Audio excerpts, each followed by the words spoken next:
Hey everyone, welcome to the BoilerBall postgame in the lounge. I am Sam Springer, joined by the All-American Grant Flora and Dustin Schutte. Dustin, Grant, 91-80 final score. Boilers fall, a hard-fought game. And yes, I say hard-fought for the fact that it was a really not a good-looking game at first, and then it turned into a battle. Yeah, I mean, I don't think you can really deny the effort that was put into that game. I mean, I feel like everybody was playing like just really hard with their individual matchups, and they were able to do a lot of good things. But man, Michigan was just so sharp, like just in everything they were doing, and Purdue just had some potential lapses here and there, especially in that first half. And I feel like they're lapses that normally wouldn't be as costly as they were, but Michigan just punished Purdue with every mistake that they made, every shot that they missed or defensive assignment that wasn't there. They were just all over it. Dustin, you and I were walking back up from the press conferences, and we're sitting here talking about the things that Purdue, we could say, well, maybe Purdue did that. They actually did pretty well. The biggest thing, the 53% from the field and the 57% shooting from threes. That was the biggest difference of this game. Yeah, I mean, I think so. And I think it was a combination of Michigan getting some open looks, and then also Elliot Cadeau knocking down some deep threes with a defender, maybe not right up on him, but in the vicinity. Because I was going through and I'm like, it felt like to me, and I don't know if you guys felt the same way watching this game, every time that Michigan had a turnover, it felt like Purdue couldn't take advantage. Purdue had 22 points off of Michigan's 14 turnovers. So that's almost 100% rate if you just go by. I mean, it's not almost 100, but they were 6 points short of getting 28, which would have been a bucket essentially every time, right? So they miss out on 3 turnovers that they don't get points on. You look at the offensive rebounds, and I know you and Sam and Grant were having a spirited discussion about these offensive rebounds before we went live. But Purdue loses the rebounding battle 39-31, and I think part of that is, one, Oscar Clough gets too early fouled, so he has to go to the bench early in this game. But two, when Michigan doesn't miss shots, it doesn't create extra rebound opportunities. So, of course, Purdue's going to be a little bit behind on the defensive rebounding category. So this was a weird, I thought I had 18 things to write about in my 5 things, and I was going to have to trim things down. I go through the stat sheet, and I'm like, nope, doesn't tell the story. So at some point, it comes down to the 16-0 run in a 4-minute stretch in the first half, which you and Grant actually talked about, in the preview show, that they can't let it happen. Can't have a 5-minute lapse, and just shooting above 50% and going 13-23 from 3. That's the story of the game. Well, and it just seemed like every time Purdue would get something going, a couple of buckets or something, Michigan would come down and just do something. They'd hit a shot or they'd get an offensive rebound. And Grant, it seemed like the momentum would get built up and then just sucked right out of the game for a while. Yeah, they were getting it to 13, 14, maybe even 12 points, kind of 12 to 14 range multiple times in that second half. And I was watching it and I was like, when they were down by 16 at halftime, I'm like, they have to make a move early in this half, and they have to be able to get it down, under 10 or something there soon. Like this can't be something where they're still down by 15 with 8 to 10 minutes to go. And they got to that point where they were about one step away. And I think Braden said it in the post-game presser. He was like, we just couldn't get the stop that we needed, because they would get it, to that 12-point range, and then Yaxel comes down and hits a 3, or Cadeau has a nice drive where he's putting a floater in that Purdue just couldn't stop. And that was kind of the difference, is Michigan just had enough. And there were a couple times Purdue maybe got in a position where they were down 13 and had the ball, but then they'd either take a 3 that just didn't go in, or they turned the ball over. There were a few pretty costly turnovers, I thought. Purdue didn't turn the ball over a lot, but when they did, they weren't very good moments. And so when they did, they were spectacular. Yeah. So that was obviously it just made it difficult, because then Purdue starts to get some momentum there with the last 5 to 7 minutes, but at that point it's too little too late. And we talked about it also in the preview, Sam. We were like, if Purdue gets down big like they're just not going to be able to come back. Michigan's too good offensively, too good defensively. Like they're not going to give up a 15-point stretch over 5 to 10 minutes. That's just not going to happen.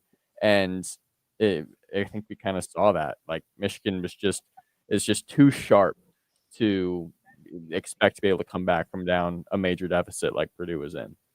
And Dustin, even in the worst of games that we've seen Michigan play, they haven't played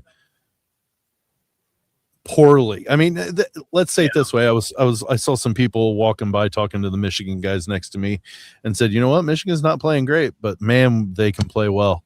Like even when they're not playing their best basketball, they are still really, really, really good. Well, I mean, Matt Painter talked about this in the postgame. Like, there's no drop off. They have, right. When they go to their second five, there's no drop off because if you they had a Diamara in foul trouble. He was, I mean, I don't want to say he was a non-factor. He had 11.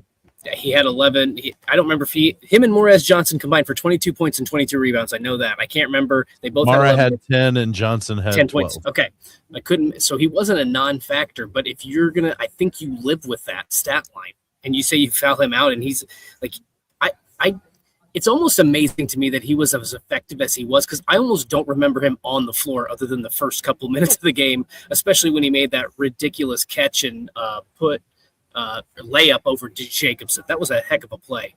So, like, you dial it up to – I lost my train of thought. Well, let me fill in while in. You're sitting there trying to think here. He played 18 minutes, had 11 rebounds and 3 assists on top of his 10 points. So while he was on the bench for a good portion of the game because of foul trouble and being fouled out, when he was in the game, he was extremely effective, I think. Yeah, he was. And the other thing that he, Yaxel, and Morez Johnson all did early in this game was Purdue had a lot of looks at the rim. And they just missed them. And I think that Purdue's, I think you saw that a few times against Nebraska and Iowa, where not Nebraska, more Iowa, where Jacobson's length and Oscar Clough's length, they kind of short armed some shots from time to time. I thought Purdue I don't think they short armed much. I just thought that they tried to rush the shot too much. And there were a couple that just hung on the rim. Mm-hmm. And you've got to be able to capitalize on those points because you can think of 3 or 4 right off the top of your head that are layup opportunities or close to the basket. You make those, and it's an 11-point game. So Michigan wins by 3. Like, just think of how much 8 points meant in this game. Just think of if you get one of those buckets during Michigan's 16-0 run, do you stop it and do you get a little bit of momentum there? The other thing that I wanted to bring up, this is why I lost my train of thought, is because to the point of you guys talking about, like, Purdue was never able to really sustain a good run. They were able to cut into the lead a little bit. But there was a time when Fletch had a 3. It was a 13-point game, and he could have not cut it down to 10. This place was ready to explode with about 5.5 minutes to play. Oh. It was way off the mark. And then at the snap of a finger, Michigan pushes it back out to 18. And obviously Purdue cut it back down to 8 somehow. But it felt like in that moment, that was an 8-point swing, momentum gone, good night. And so I give Purdue a lot of credit from fighting, but there just feels like there were a lot of those moments where Purdue had the ball, a chance to get it to 10 or under 10, at a pivotal moment in the game, and they just couldn't capitalize. Yeah, it was definitely those shots at the basket looked like a majority of them, and there were more than 4 too, Dustin. There were probably 6 or 8 that they were anticipating contact or a harder contact than Michigan was actually giving them, and it kind of like they short-armed it, like they were expecting a little bit harder or something, because having watched this team the way we have all year, yeah, they've missed some shots at the hoop, but Grant, they haven't missed like that many at point blank, because you even texted during the game, you cannot leave those points on the board right there. Yeah, I mean, if you look at the half point breakdown, like what the scoring was by half, Michigan wins first half 48-32, and then it's 48-43 in the second half. if Purdue, just looking even at the first half, if they convert on those opportunities at the rim, I think Braden Smith missed 2 layups. Trey Kaufman-Renn did, yeah. There were a couple that weren't even like layups, but they were like short little floaters in the paint. Yep. That just with where they were at, they had to go in. I think Clough had one, and they just didn't. And if they convert on those, it's probably 48-43 in Michigan's favor in the first half. And then they flip it in the second half, and you're dead even when you look across all that. So I think that right there could have just about made the difference in the game. And of course, Michigan gets those rebounds, and so that adds to the rebounding issue. But and then in addition to that, like there were just times where, like, kind of like you guys said, they were rushing their shots, or they took shots where Mara was just in the position, and so he got the block, or somebody else did, and it was like, okay, instead of going up for that, we should have kicked it back out and tried to move the defense more and gotten something. Because Purdue overall from 3, like the volume was not there. And we talked about the fact that Purdue needs to make a lot of shots here if they're going to be able to keep up with that Michigan offense. And I just didn't think they really took enough. And credit to Michigan's defense for taking it away. But like, Right. you know, Fletcher Lawyer got off to a nice start and then disappeared for the majority of the rest of the first half. So I thought that was one thing where it's like some of the shots in the paint just didn't go their way, and they didn't go to the outside as much as I would have liked. Well, and Lawyer did not miss a shot in the first half. He didn't miss a shot.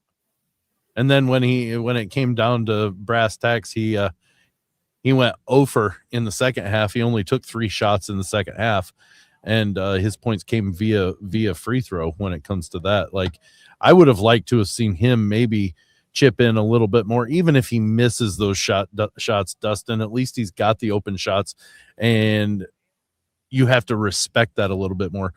Did they? I didn't see them doing anything more really hugely special with Fletcher after his hot start. No, I think that what did happen, though, are you talking about defensively? Yeah, Michigan didn't do anything really that I noticed that was hugely different than what they started with. They seem to, I don't know if they were switching or what, but they seem to cut him off of the screens a little bit more, especially in the second half. Okay. Like, he had to fight through a lot more of the screens in the second half, and there were times when they would have guys meet him, so it would be an easier switch on the defensive side. And I think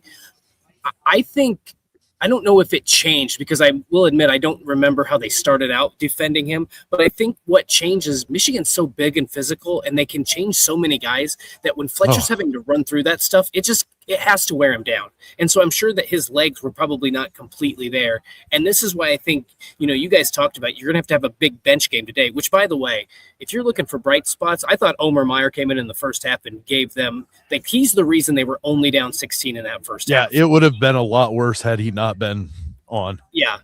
So, like, I don't know if there was anything more specifically defensively. I thought they were playing him a little bit tighter. I thought they were getting a little more handsy with them in the second half, having to fight through screens. But I think when you just have to fight that hard to get open looks, I think it just wears you down. And that's probably a case of, why maybe he wasn't quite as effective in the second half as he was, the first portion of the game tonight. And I'm just telling you that while you've been going through this, I've already counted. I'm going through the Purdue stats right here. Missed shots at the layup. I counted 11 missed shots that were labeled as layup. Now, I don't know how many of those were the tips that Grant was talking about. Yeah, now I don't know. I'm just telling you there were 11 shots labeled as layup that Purdue missed. So I don't know what that means. I looked at the shot chart. If you look on the shot chart at the on ESPN, you might want to pull your hair out as to all the shots Purdue got inside. Why do you think I'm bald? Yeah, inside the big logo here, like inside that from to the basket to the big logo, the number of shots they missed, I can't even count them because they're just stacked on top of one another. Which that'll count. The block shots will count toward those misses too. But like, I think you're right. And to add on to what kind of you were saying, like this is one of the advantages when Ade Mara does go to the bench for Michigan is. Mara is about the only one that's not going to want to switch onto a perimeter player for Purdue. And when you're playing Merez at the 5, Yaxel at the 4, like they're going to switch everything. Yep. And so when Fletch is coming off those screens, they have no problem with those hard switches and then making his life obviously uncomfortable, and it works for the other shooters too. I mean, Cox and Harris got no looks until like the very end of the game from the outside. I don't know, Jakari didn't get like any. It was just Cox there late with a couple attempts, and then even Omer, like his stuff, he had to kind of create for himself. Like their perimeter defense benefits a lot from being able to switch the way that they do, plus the size and length that they have. Because it's not like Yaxel and Merez are small; they're just able to move better. And I think that is just a huge reason why they're the best defense in the country. And then Mara, when he's in, even though he's not necessarily the best to play on the perimeter, he's such a good paint defender that it has its own benefits. So, yeah, that's kind of what I saw as far as what was making Purdue's life difficult, especially on the perimeter. I'll start with you, Dustin. Are you sounding any alarms with this loss? No. The one alarm I would sound is that I think Michigan is probably in the driver's seat to win the national championship. If you want to call that an alarm, like I don't think that's Purdue's to That's lose. not breaking news. I know. It's not to say that Purdue can't still win, because I do like. I will be interested because I plan to be here for media availability if we have it before the Indiana game, and I'd like to ask Painter, okay, after watching the tape, and I hate to oversimplify the games like this, but if you make 5 layups, is this come down to a possession game and it's just whoever makes the last shot? And I know that's over. Again, are we talking an instant classic because of it? Yeah, exactly. Is it just a game where you feel like you did a lot of things well? And I know they're gonna say that you got to attack the glass better. You got to do you got to can't live and help defensively. Can't give them open looks. So there are things to nitpick here, but as well as if you think about it, Dustin, if they hit 5 of those layups, that's 5 less rebounds they got on the defensive end. Correct. So and then you slow the them rebounding down, they don't get it out. Yep. If you it cuts down. No, you're good. It cuts down on the rebounds. If you just hit 4 or 5 more of those shots, and again, if you get 1 or 2 of them during that run, that 16-0 run, and maybe it's a 16-4 run, which is still not good against Michigan, but now maybe instead of being down 16 at half, you're down 10. Whatever that's bad math because it would be 12 it's mathematically, 12. but yeah. But nonetheless, you know what I'm saying? Like you give yourself a more manageable, and so like those possessions are critical. So I'll be interested to see what he has to say about that. I am not hitting any because as we were walking up the steps, Sam, and I said Purdue didn't play bad. For 35 minutes of this game, they did not play poorly. They played really well. That's not to say they didn't have some miscommunications on defense. They didn't have some missed assignments, but that's going to happen throughout the course of a 40-minute game. Michigan's trying to win too. They run really good stuff. They have really good players. Purdue missed some assignments, yes. But if you take away that 4-minute stretch, this game is basically even. Grant, first one is, are you sounding any alarms? But we also talked about the turnover battle. Purdue won that by 8, 14-6. Yeah. Not sounding like alarm bells as far as like I don't think Purdue can get to the point where they're a good enough team to make like a deep run in March and still, have that. I guess narrative. my biggest question is, did this expose anything about Purdue that we didn't already know? I don't think it did, because I think Michigan is a matchup that it just exploits the same Purdue weaknesses that we've talked about, the size and length on the perimeter, the quick athleticism where they can break you down and get you in rotation, all that kind of stuff. And just obviously Michigan has such an effective offense that a Purdue defense that's been questionable from time to time. Like, I feel like in a lot of ways, Michigan beat Purdue the way that we thought they would beat Purdue. Yeah. Like, it's not like they did things we didn't expect. And to your guys' points, like, Purdue played a good game. You make some of those shots at the rim, you're right in it with the best team in the country. It doesn't really get any more difficult than this. Like, I don't think Purdue's going to play a team tougher than Michigan unless they make the Final Four or an Elite Eight. Unless they play Michigan again. Right, unless they play like a 1 seed in the tournament. Like they go up against Duke or something. That's when they will have a similar caliber opponent out, or unless it's Michigan in the Big Ten tournament. So you can't be upset simply with the loss. Like, oh no, it's time to panic. They shouldn't have lost this game. Like, they're the best team in the country. But at the same time, if you're going to win championships and you're going to accomplish these goals, you've got to find ways to win some of these games. Yeah. And you don't want to take moral victories forever, not when you're getting close to the end of the season and getting close to March. So not sounding alarm bells, but it's like at some point we're going to have to see Purdue kind of step up and win some of these huge ones. And it's not like they haven't won big games. Like they went to Nebraska and won, and they went to Alabama at the beginning of the year if you're going to go back that far. So, but, we need to see by the time we get to the postseason, Purdue be able to compete with these types of teams. The one thing I'll add on to that to kind of hammer Grant's point home is this time last year is when Purdue was going through that 4-game losing streak, which included Indiana, which didn't make the tournament. Wisconsin was a good team, but Wisconsin scored 1,000 points in the paint here. Yes. I think Michigan and Michigan State were both in that mix. And I think Purdue ended up, I don't remember what it was, losing 5 of their last 7, 5 of the last 8, something like that. Got waxed by Michigan in the Big Ten tournament, and were again a bad no call away from going to the elite, beating Houston, the team that played in the national championship game. So who's to say if you see this Michigan team again in the NCAA tournament that you can't beat them? Like I just don't believe. I believe Purdue still has the quality shot makers that if you just hit a few of those, because even Painter said, like, we got the ball where we want it. We just missed shots, or they altered shots. And that's what Michigan does. That's their strength, is they alter shots. But I do feel like, going up against a team with that kind of defense, that kind of length, now you know what to expect. And I know they saw it a little bit against Illinois, but Illinois is not nearly as talented and can move as well defensively as Michigan can. I just feel like it's really hard to beat a team, and granted, you may not see Michigan again, but it's really hard to beat a team twice. So if Michigan plays Purdue again, they could win by 20. Purdue could also win that game by 8 or 10 because they know what to expect, and maybe they don't miss those bunnies in a couple months. Right. This is crazy after an 11-point loss, and I know a lot of people probably think that, but I think I'm encouraged by what you saw today. Oscar Clough got 2 early fouls, which obviously I think kind of set the tone in terms of like his physicality. He had to be on the bench. It was a questionable flagrant foul. I don't even know what that was about. Maybe Grant can explain that. It looked ridiculous. I didn't know that you could go back that far. I've forgotten that anything had even happened down at that end of the floor. Yeah. So what they called was when, who was it? I think it was McKinney. He came over and Clough was on the ground, like he was falling. And then he kind of had his legs wrapped around the leg of McKinney, and that kind of took him down. So they called it like a leg clamping action that took McKinney to the ground.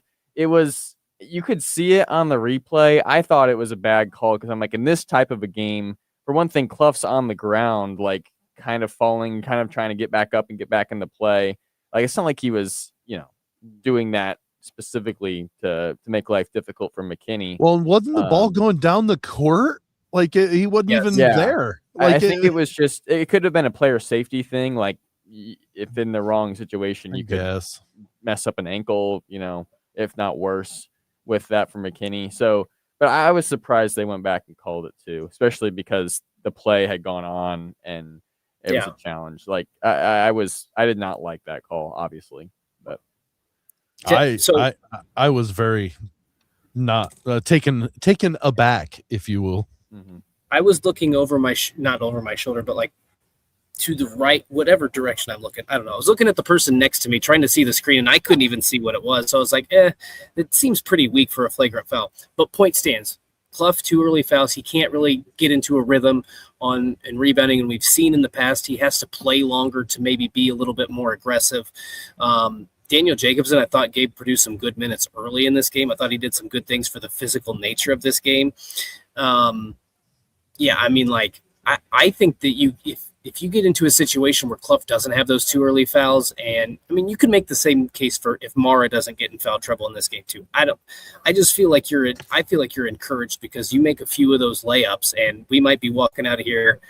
Purdue wins this game, 90-85 or something.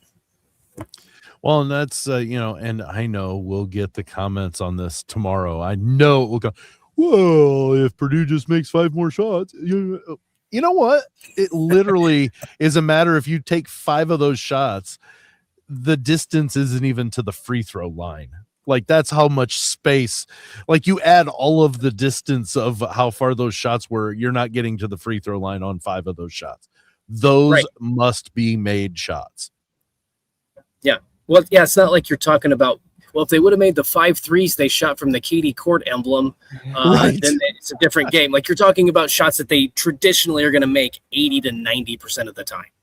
We're not far-fetched, you know, and you could throw in, if you want to make a few more threes here and there. I'm not even going that far. I'm strictly talking about the 10 missed layups. If you have only 5 or the 10 or 11, if you make 4 or 5 of them, it's a completely different game. And you're not even saying that it's definitely a win for Purdue, but it could have swayed it enough to where Purdue ends up winning this game by a couple baskets, and they shot really well from the free throw line. So I'm guessing maybe salted away with the free throws at the end. That's the difference between what we're talking about is those layups that we're just not accustomed to seeing them miss, Grant. Yeah, I mean that's why it's like back to the alarm bell question. Like the alarm bells are not going off. Purdue played a good game. It's like just a few more things kind of have to go their way, and they're right there. That easily could have. At the same time, they played a really good game in a lot of other ways. Like, can they replicate that performance and then shore up kind of what happened? That's the question. And if, say, they get matched up with Michigan again on a neutral, like they lose that element of Mackey, which was hugely helpful. And obviously, it looked like Michigan was fine, and they took care of business, obviously. But like at a neutral, it just changes the game. Like it's disappointing that they couldn't shore up some of those situations that they should have had points or they should have gotten rebounds because they played so well in other areas that if they put it all together, it turns into a master class. That's the biggest disappointment. I will still, as I did with the Illinois game, saying it took Illinois doing this and 46 from Wagler, this, you know, it took all of that. And Purdue got beat by, what was it, like by 7 or whatever, or 6 or 7 that it was. Purdue took the best team in the country. It took them shooting 57% from threes, 53 from the field, and they only won by 11. Like you hear that Michigan shot that well, you would expect a 30-point blow up. Yeah. Well, the other part of this is you could just, if you want to be logical about it, you could also say Purdue played about as well as they could for 35, 36 minutes, and Michigan still won by 11, and just say Michigan's damn good. Like, part of this is not Purdue. Like, part of this is just Michigan is a really good basketball team. They have very few weaknesses. Their length is going to give and they have good 3-point shooters. Like, if they have a weakness, it's basically turnovers, and that's it. So that's the other, like, you can look at this and say Purdue did everything, and like it's a credit to Michigan. So you can look at it a couple different ways. You can say, man, if we make a few more layups, we're right in the game. Or you could say Purdue played about as well as they could for a good stretch, and the best team in the country beat them by 11. And what are you going to do? You know, that's not how Matt Painter or the players can look at it, because they're still, you know, wanting to get a good seed in the NCAA tournament, make a deep run in March Madness. But as fans who take a step back, I think you can, like, again, I feel a lot better about this. Like, the Indiana game was a little bit of the concern bells because of the what felt like a lack of effort, at least for a portion of that game. There was no lack of effort. It was just sometimes you miss shots.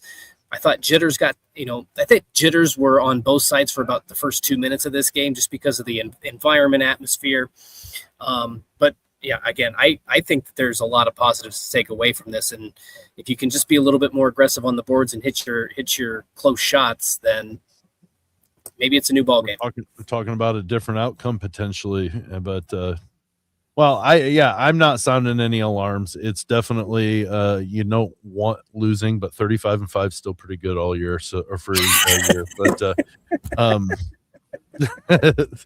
but it's definitely a disappointment to lose. But let's say it this way: had they performed in the second half the way they did in the first half, to where they fell behind by that, let up another big run and ended up losing by 30 or 25, then maybe I'm a little bit more concerned. But the fact that they fought through and actually played a really good second half, I'm not as concerned. Yeah, I want them to win, but at the same time, I'm not as concerned. And like talk about like some individuals like Trey Kaufman-Renn had an insane game, 27 and 12.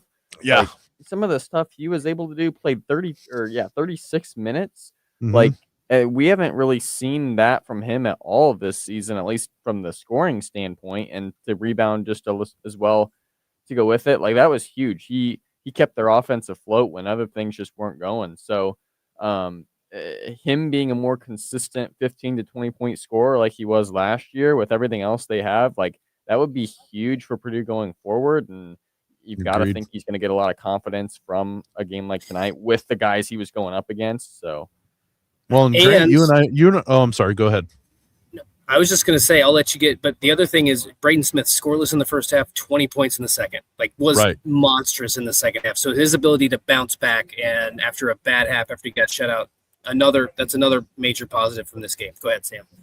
No, I was just going to say, you and I talked about in the preview, Grant, that, it would be very beneficial for Purdue to get those shots in the paint, in the area, not right at the hoop necessarily, although we've talked about those woes, but to try to pull Mara out away from the hoop. And, when Mara was in the game, I think TKR did a great job with that because Mara wasn't coming out. So TKR was just hitting those shots, and he had 14 in the first half. And that was him. He and Omer were the reason why Purdue was still in this game for the first half. Yeah, I mean, it's I thought Purdue did better in the paint by far than I expected, primarily because of TKR. Again, I would have liked to have seen them try and get more from the perimeter. They were 8 of 26, and a lot of those misses came up as desperation threes there the last few minutes, trying to make something happen late. So the percentage overall really probably wasn't terrible. It's just with this Michigan team and the amount of offense that they have, the amount of offense you have to put forth to hang with them, I just thought that was one thing I thought they would need to go to a little bit more. And then Purdue's been a great paint team most of the year. And that's usually where they thrive, is playing through the paint.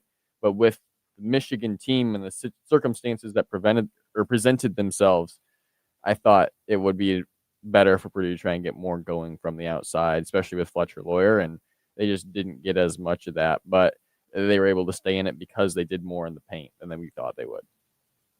Well, the next game, do you have more to add, Dustin? Go ahead. I have one last thing to add. It's it's a kind of a big picture thing. The other thing is, and I don't know, because the way we're situated, we have great seats for this, don't we, Sam?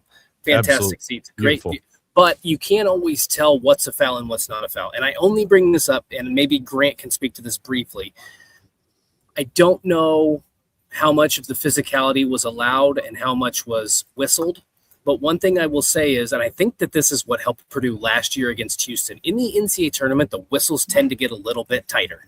They don't let that physical play. So again, if Michigan can't play that type of physical basketball, and maybe it was whistled fairly, Grant, I don't know what you thought of the officiating. I thought it was fairly good other than the flagrant foul. And I think there was another one, Morez, I don't know if it was Morez Johnson, but the travel and then the foul, that was a weak call. Yeah, that was Johnson. Yes. Mm-hmm. He traveled then spent 3 days in the paint, and then lost the ball and then got called. So I thought that those two stuck out, but other than that, I thought it was fairly well officiated. Yeah. But if teams get some of that taken away in the NCAA tournament, I don't think it's going to bother Michigan that much. But again, it maybe is the difference between Purdue going to the line 6 to 8 more times in this game. I don't know. Maybe again, I can't tell quite from where we are if it's allowed to go or not. But that's just another thing to think about in this game. You get a couple more baskets, you get a couple more attempts at the free throw line, and again, maybe it's a different outcome.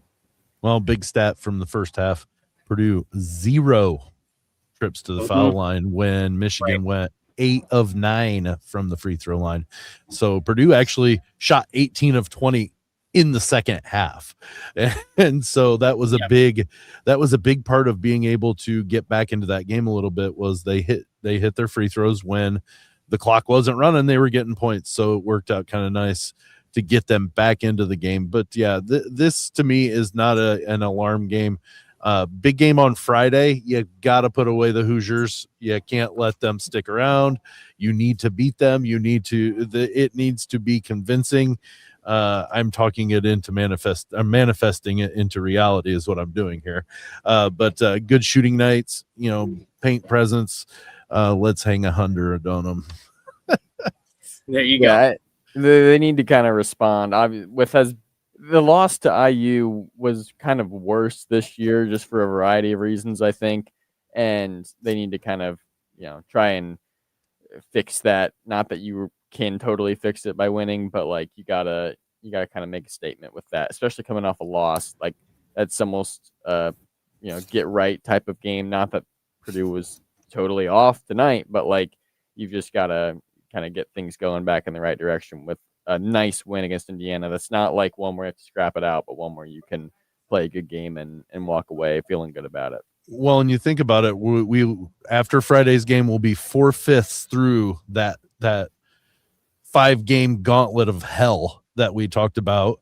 And if they can beat IU, they'll be sitting at 3-1 in the first 4, with a game against Michigan State, a winnable game against Michigan State that could a 4-1 trip or record in that 5 games. I would not be at all disappointed with, especially the fact that Purdue did not play that badly tonight.